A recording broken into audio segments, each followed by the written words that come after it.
All right, just getting everything off the top of the transmission, getting ready to take everything underneath, but you gotta get everything on the top before you can raise the car. It's just easier when the car is lower. The hardest thing was actually that hose on the back of the cooler.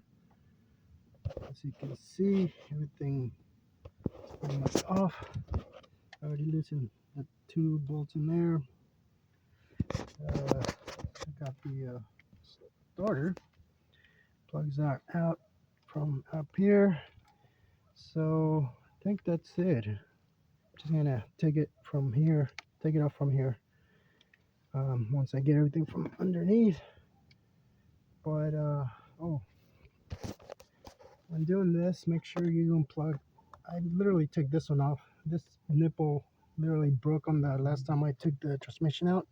It was really old because when this goes down, he pulls all these hoses down, and well, that's why it broke. So it's a lot easier to just unclip them from over here. As you can see, there's just that clip, and this one has it on here, right there.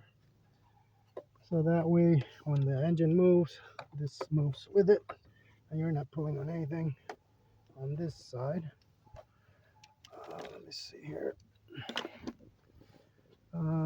Oh, take this one out too because this one also pushes on that booster. What do you call it? A hose. So all these hoses literally move with the engine if you end up having to move it or lower it. Hopefully I won't this time around, but I think I pretty much got everything done up here.